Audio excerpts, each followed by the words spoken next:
ಓಂ ನಮಃ ಶಿವಾಯ. ಎಲ್ಲರಿಗೂ ನಮಸ್ಕಾರ. ಇಂದು ಈ ವಿಡಿಯೋದ ಮೂಲಕ ತುಲಾ ರಾಶಿಯವರ ಜಾತಕದ ಫಲಿತಾಂಶಗಳ ಬಗ್ಗೆ ತಿಳಿದುಕೊಳ್ಳೋಣ. ಈ ರಾಶಿಯವರಿಗೆ ಜುಲೈ 31 ಶುಕ್ರವಾರ ಸಂಜೆ 4:50 ನಂತರ ನಿಮ್ಮ ಜೀವನದಲ್ಲಿ ನಡೆಯಲಿರುವ ಕೆಲವು ಘಟನೆಗಳನ್ನು ತಿಳಿದರೆ ನೀವು ಖಂಡಿತವಾಗಿಯೂ ಆಶ್ಚರ್ಯಚಕಿತರಾಗಿರುವಿರಿ. ಏಕೆಂದರೆ ಈ ಸಮಯದ ನಂತರ ನಿಮ್ಮ ಜೀವನದಲ್ಲಿ ನಡೆಯುವ ಕೆಲವು ಬೆಳವಣಿಗೆಗಳು ನೀವು ಊಹಿಸದ ರೀತಿಯಲ್ಲಿರುತ್ತವೆ. ನೀವು ಇದುವರೆಗೂ ಅನೇಕ ಪ್ರಯತ್ನಗಳನ್ನು ಮಾಡಿರಬಹುದು, ಹಲವಾರು ವಿಷಯಗಳನ್ನು ತಿಳಿದುಕೊಳ್ಳಲು ಯತ್ನಿಸಿರಬಹುದು. ಆದರೆ ಇದುವರೆಗೆ ನಿಮಗೆ ತಿಳಿಯದ ಕೆಲವು ಸತ್ಯಗಳು, ಕೆಲವು ರಹಸ್ಯಗಳು ಇಂದು ನಿಮ್ಮ ಮುಂದೆ ಬಹಿರಂಗವಾಗುವ ಸಾಧ್ಯತೆಗಳು ಹೆಚ್ಚು ಕಾಣುತ್ತಿವೆ. ಹಾಗಾದರೆ ಇಂದು ಸಂಜೆ 4:50 ನಂತರ ನಿಮ್ಮ ಜೀವನದಲ್ಲಿ ಏನು ನಡೆಯಲಿದೆ, ಯಾವ ರೀತಿಯ ಬದಲಾವಣೆಗಳು ಎದುರಾಗಲಿವೆ ಎಲ್ಲವನ್ನ ಈ ವಿಡಿಯೋದಲ್ಲಿ ಸಂಪೂರ್ಣವಾಗಿ ತಿಳಿಸುತ್ತೇನೆ. ಆದ್ದರಿಂದ ಈ ವಿಡಿಯೋವನ್ನು ಮಧ್ಯದಲ್ಲಿ ಬಿಡದೆ ಕೊನೆಯವರೆಗೂ ನೋಡಿ. ಆಗ ಮಾತ್ರ ಎಲ್ಲ ವಿಷಯಗಳು ನಿಮಗೆ ಸ್ಪಷ್ಟವಾಗಿ ಅರ್ಥವಾಗುತ್ತವೆ. ಈ ರಾಶಿಯವರ ಸ್ವಭಾವದ ಬಗ್ಗೆ ಹೇಳುವುದಾದರೆ, ನೀವು ಸಾಮಾನ್ಯ ಜೀವನವನ್ನು ಇಷ್ಟಪಡುವವರು. ಅನಗತ್ಯ ಆಡಂಬರ, ತೋರಿಕೆ ಅಥವಾ ವೈಭವದ ಜೀವನದ ಹಿಂದೆ ಓಡುವವರಲ್ಲ.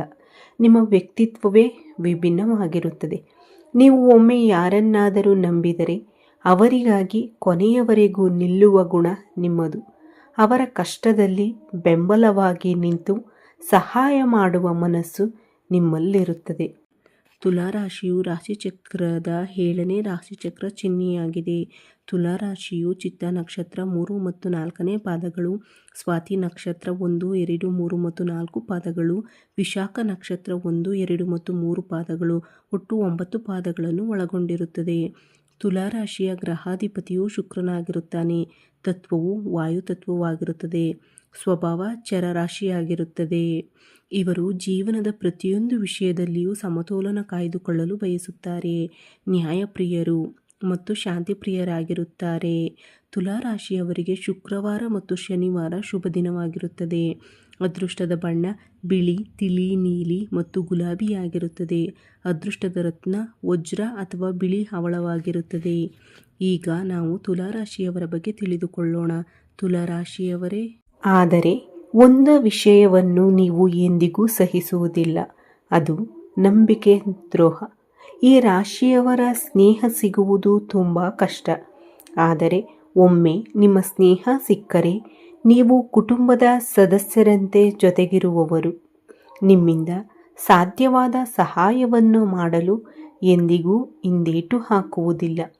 ಯಾವುದೇ ಕಾರ್ಯಕ್ರಮವಾಗಲಿ, ಯಾವುದೇ ಜವಾಬ್ದಾರಿಯಾಗಲಿ ನೀವು ಉತ್ಸಾಹದಿಂದ ಮುಂದೆ ಬರುವವರು.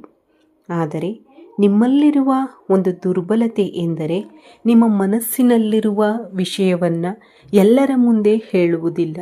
ಆದರೆ ಒಮ್ಮೆ ಹೇಳಲು ನಿರ್ಧರಿಸಿದರೆ 100% ಸತ್ಯವನ್ನೇ ಹೇಳುತ್ತೀರಿ. ಸುಳ್ಳು ಅಥವಾ ನಾಟಕ ನಿಮ್ಮ ಸ್ವಭಾವದಲ್ಲೇ ಇರುವುದಿಲ್ಲ. ಇದೇ ನೇರತನ. ಕಳೆದ ಕೆಲವು ದಿನಗಳಿಂದ ನಿಮ್ಮ ಜೀವನದಲ್ಲಿ ಕೆಲವು ಸಮಸ್ಯೆಗಳಿಗೆ ಕಾರಣವಾಗುತ್ತಿದೆ.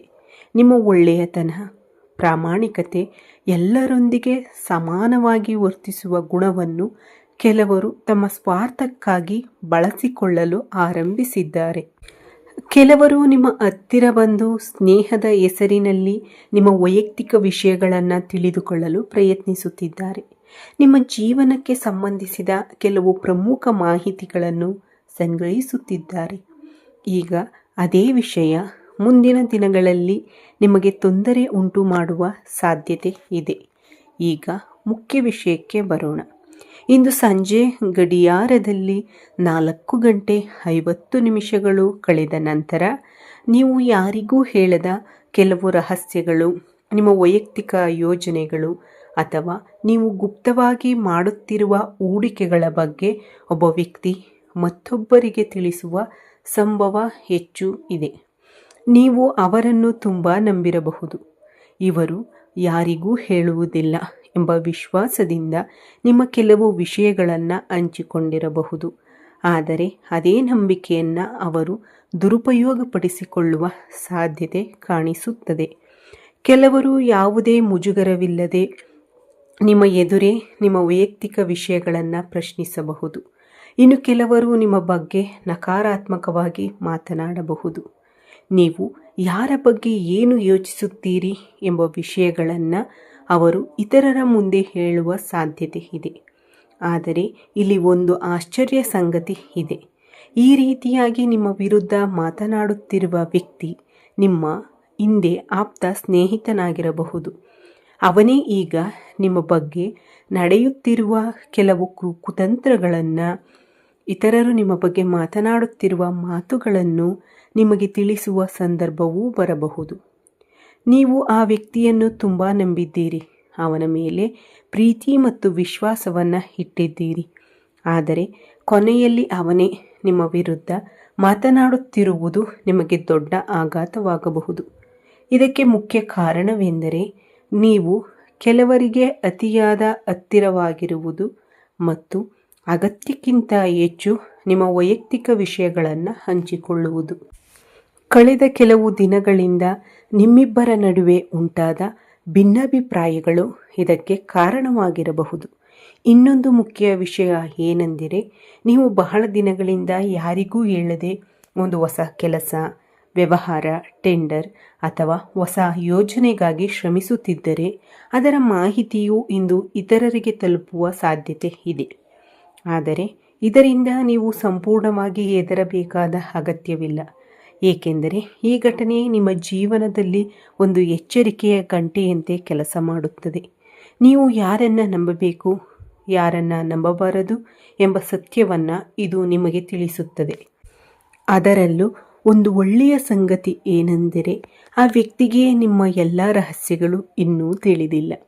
ನೀವು ಸಮಯ ಬಂದಾಗ ಹೇಳಬೇಕೆಂದುಕೊಂಡಿದ್ದ ಕೆಲವು ಪ್ರಮುಖ ವಿಷಯಗಳು ಇನ್ನೂ ನಿಮ್ಮಲ್ಲೇ ಉಳಿದಿವೆ. ಅವು ಅವರ ಕೈಗೆ ಸಿಕ್ಕರೆ ಮುಂದಿನ ದಿನಗಳಲ್ಲಿ ದೊಡ್ಡ ಸಮಸ್ಯೆಗಳು ಎದುರಾಗುವ ಸಾಧ್ಯತೆ ಇರುತ್ತದೆ. ಆದ್ದರಿಂದ ಇಂದು ಆ ವ್ಯಕ್ತಿಯ ನಿಜವಾದ ಮುಖ ಬಹಿರಂಗವಾಗುತ್ತಿರುವುದು ಕೊನೆಗೆ ನಿಮ್ಮ ಒಳಿತಿಗೆ ಕಾರಣವಾಗಬಹುದು. ಇಂದು ನೀವು ಸಾಧ್ಯವಾದರೆ ಕನಕದುರ್ಗ ಅಮ್ಮನವರನ್ನು ಭಕ್ತಿಯಿಂದ ಪೂಜಿಸಿ. ನಿಮ್ಮ ಮನಸ್ಸಿನಲ್ಲಿರುವ ಪ್ರತಿಯೊಂದು ವಿಷಯವನ್ನು ಎಲ್ಲರೊಂದಿಗೂ ಹಂಚಿಕೊಳ್ಳಬೇಡಿ. ಪ್ರತಿಯೊಂದು ರಹಸ್ಯವೂ ಒಂದು ದಿನ ಹೊರಬರಬಹುದು ಎಂಬುದನ್ನು ಯಾವಾಗಲೂ ನೆನಪಿನಲ್ಲಿಟ್ಟುಕೊಳ್ಳಿ. ಯಾರಾದರೂ ನಿಮ್ಮ ಬಗ್ಗೆ ತಪ್ಪಾಗಿ ಮಾತನಾಡಿದರೂ ಆತುರ ಪಡಬೇಡಿ, ಕೋಪಗೊಳ್ಳಬೇಡಿ. ಕಾಲವೇ ಪ್ರತಿಯೊಬ್ಬರಿಗೂ ಸರಿಯಾದ ಉತ್ತರವನ್ನು ಕೊಡುತ್ತದೆ. ನೀವು ನಿಮ್ಮ ಕೆಲಸದಲ್ಲಿ ಪ್ರಾಮಾಣಿಕರಾಗಿರಿ, ಸತ್ಯ ಮತ್ತು ನೀತಿಯ ಮಾರ್ಗದಲ್ಲಿ ನಡೆಯಿರಿ.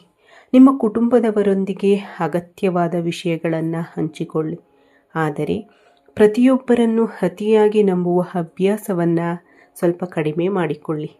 ಜಾಗರೂಕರಾಗಿರಿ, ವಿವೇಕದಿಂದ ನಿರ್ಧಾರ ತೆಗೆದುಕೊಳ್ಳಿ.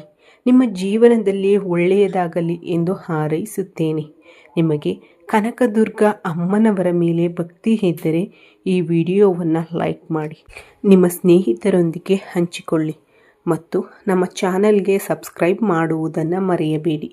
ಇನ್ನೊಂದು ಹೊಸ ಮತ್ತು ಉಪಯುಕ್ತ ವಿಡಿಯೋದಲ್ಲಿ ಮತ್ತೆ ಭೇಟಿಯಾಗೋಣ. ಧನ್ಯವಾದಗಳು.